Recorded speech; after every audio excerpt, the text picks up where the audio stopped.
নমস্কার, আমি মিলন স্যার। পাল একাডেমি সেন্টারে তোমাদের সকলকে জানাই স্বাগত।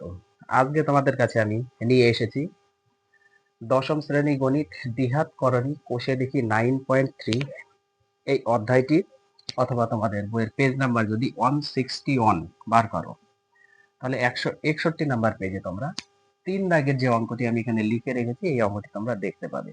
তো আজকের এই ক্লাসটিতে এই 3 নম্বর অঙ্কটি কিভাবে করতে হবে এই নিয়ে তোমাদের সাথে একটু আলোচনা করব। দেখো কি বলেছে, যদি x সমান সমান 2, y সমান সমান 3 এবং z সমান সমান 6 হয়, তবে বলেছে যে এর মান কত হবে সেটা আমাদের বের করতে হবে। এখানে আমরা x, y, z তিনটে মানে জানি, আর এর মধ্যে দেওয়া আছে কিন্তু রুট ওভার x দিয়ে, রুট ওভার y দিয়ে, রুট ওভার z দিয়ে। ওকে, শুধু আমাদের করতে হবে এখানে যেখানে x, y, z আছে রুটের মধ্যে প্রত্যেকটা জায়গাতে x এর ভ্যালু, y এর ভ্যালু এবং z এর ভ্যালু আমরা বসিয়ে দেব। তাহলে প্রথমে আমরা এখানে লিখতে পারি যে প্রথমে উপরে আছে 3 রুট ওভার x, তার মানে রুটের মধ্যে x এর ভ্যালু কত আছে সেটা বসবে। x এর ভ্যালু কত? 2, তো বসিয়ে দিব।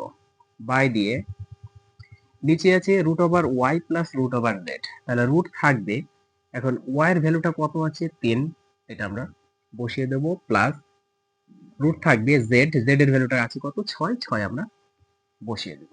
ওকে, প্রত্যেকটা পদে যে যে মান থাকবে সেই সেই মানটা আগে বসাতে হবে। এখানে মাইনাস ছিল, মাইনাস উপরে 4 রুট ওভার ওয়াই, ওয়াই মানে কত?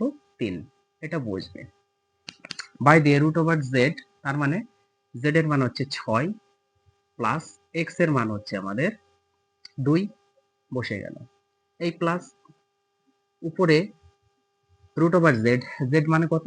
জেড মানে 6, বসিয়ে দিব। বাই দিয়ে রুট ওভার এক্স, এক্স মানে 2, বসিয়ে দিব, প্লাস ওয়াই মানে হচ্ছে 3, আমরা বসিয়ে দিব। এখন কিন্তু অঙ্কটা করণী মানে দ্বিঘাত করণীতে চলে এসেছে। তো এর আগে তোমাদের আমি দুটো ক্লাস আপলোড করেছি, মানে দু দাগে 4টে অঙ্ক ছিল। তো সেই 4টে অঙ্ক দুটো ক্লাস আমি আপলোড করেছি, পার্ট 1 পার্ট 2 তে। যারা দেখেছো তাদের কাছে এই অঙ্কটা আসবে সোজা, নিজেরাই পারবে। এখন দেখো কি হয়, সব সময় যখনই করণী নিরসন করি তখন হরে যে পদটা থাকবে তার বিপরীত দিয়ে শুধু উপর নিচে গুণ করে দিতে হবে। ওকে, আর এটা যা আছে সেটা বসবে কত? 3 রুট ওভার 2 আছে, বসবে, বাই এই পদটা যা আছে বসবে রুট 3 প্লাস রুট 6। শুধু আমাদের গুণ করতে হবে কি, হরের বিপরীত দিয়ে উপর নিচে গুণ করতে হবে। এবার হর মানে হচ্ছে রুট ওভার 3 ছিল প্লাস রুট ওভার 6 ছিল, তাহলে এর বিপরীত হচ্ছে মাইনাস রুট ওভার 6। তাহলে এটা উপরে নিলে এটা আমাদের নিচে করতে হবে। ওকে, কারণ এই দুটো পদ কেটে যায়, এটাই থাকে। এটা হচ্ছে করণীয় নিরসনের অ্যাকচুয়ালি নিয়ম। এখানে মাইনাস আছে, মাইনাস এটা যা আছে বসবে, 4 রুট ওভার 3 আছে বসবে, বাই নিচে যা আছে root over 6 plus root over 2 আছে থাকবে। খালি এইটার বিপরীত দিয়ে আমরা উপর নিচে গুণ করে, তাহলে বিপরীত মানে আছে রুট ওভার 6 প্লাস ছিল, তাহলে এটা মাইনাস হয়ে যাবে রুট ওভার 2। তাহলে নিচেও আমাদের এটাই নিতে হবে, root over 6 minus root over 2। Okay, এই পদটা কমপ্লিট হয়ে গেল। এই প্লাস আছে প্লাস,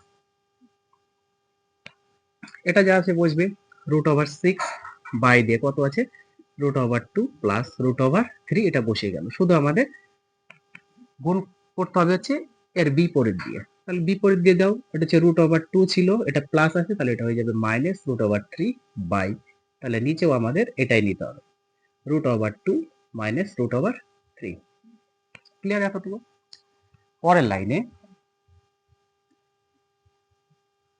এই জিনিসটাকে আমরা গুণ হিসেবে রাখবো, 3 রুট ওভার 2, আর এটা ব্র্যাকেটে রাখি root over 3 minus root over 6, এটা ব্র্যাকেটে রাখি।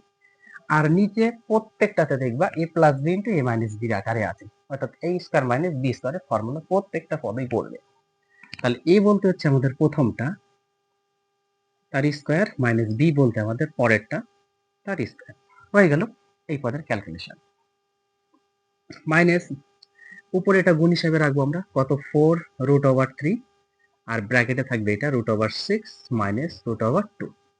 ওকে, তাহলে এটাও একই ফর্মুলা পড়েছে নিচে, a plus B into a minus B মানে a square minus B square. a বলতে প্রথমটা তার স্কয়ার, মাইনাস বি বলতে আমাদের পরেরটা তার স্কয়ার। ক্লিয়ার? এই প্লাস বসবে, উপরে এটা যা আছে গুণ হিসাবে রাখি √6, তার সাথে আমাদের √2 মাইনাস √3 এটা গুণ হিসাবে থাক, আর নিচে same a plus B into a minus বির আকারেই করেছে। তাহলে a বলতে হচ্ছে প্রথমটা তার স্কয়ার, মাইনাস b বলতে আমাদের পরেরটা তার স্কয়ার, মানে a square minus b square. Formula হচ্ছে a plus B into a minus, প্রত্যেকটা পদেই আছে। পরের লাইনে উপরে যা আছে হাত লাগাবো না, 3√2 ইন্টু √3 মাইনাস √6 আছে থাক।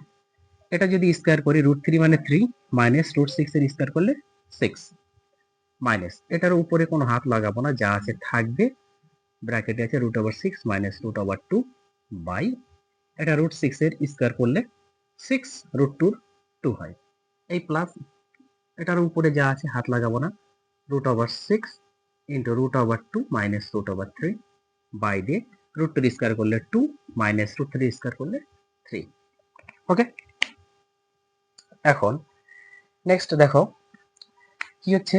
পরের লাইনে উপরে যা আছে থাক 3√2 ইন্টু √3 মাইনাস √6 এটা বসবে বাই দিয়ে -6 থেকে +3 যদি চলে যায় তাহলে হচ্ছে -3 থাকে, তাহলে -3 হয়ে গেল। এই মাইনাস বসলো, এটা উপরে যা আছে থাকবে 4√3 ইন্টু √6 মাইনাস √2 এটা বসে গেল, 6 থেকে 2 চলে গেল, তার মানে হচ্ছে 4 বসে গেল। প্লাস এটা √6 আছে থাকবে, আর √2 মাইনাস √3 এটা বসবে ব্র্যাকেটে বাই দিয়ে -3 থেকে 2 যদি চলে যায় তাহলে হচ্ছে -1 থাকে। ওকে, -1 ক্লিয়ার। পরের লাইনে দেখো এই 3 কেটে গেল, এই 4 কেটে গেল, একদম ক্লিয়ার।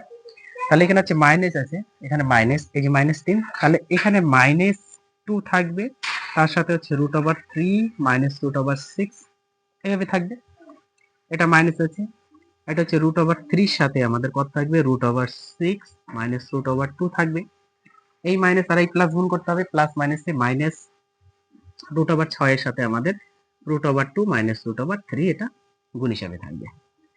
পরের লাইনে আমাদের -√2 দিয়ে এই দুটো গুণ করতে হবে, তাহলে -√6 একটা মাইনাস মাইনাসে প্লাস, মাইনাস মাইনাস হয়ে গেল প্লাস, √2 আর √6 মানে হচ্ছে √12 হয়ে গেল। এই -√3 দিয়ে আবার এই ব্র্যাকেটে গুণ, তাহলে -√3 আর 6 গুণ করলে 18, কারণ দুটোর মধ্যে রুট, মাইনাস মাইনাসে প্লাস, √3 আর 2 গুণ করলে 6 হয়ে গেল। এই -6 দিয়ে আবার এই দুটো গুণ করতে হবে, তাহলে -√6 আর 2 গুণ করলে 12, রুটের মধ্যে যা আছে সেটা গুণ করতে হবে, মাইনাস মাইনাসে প্লাস, 6 আর 3 গুণ করলে 3 6 18। এখন দেখো প্লাস 18 -18 কেটে গেল, -√12 প্লাস √12 কেটে গেল, -√6 প্লাস √6 কেটে গেল, তাহলে ইকুয়াল টু দাঁড়ালো হচ্ছে 0। তাহলে 3 নাম্বার অঙ্কের সমাধান হচ্ছে তোমাদের অ্যান্সার 0। তাহলে অঙ্কটা একটু ক্লিয়ার করো, প্র্যাকটিস করো। এর পরের 4 নাম্বার অঙ্ক নিয়ে আমি আবার আসছি। তাহলে আজকের মতো এখানেই শেষ করছি।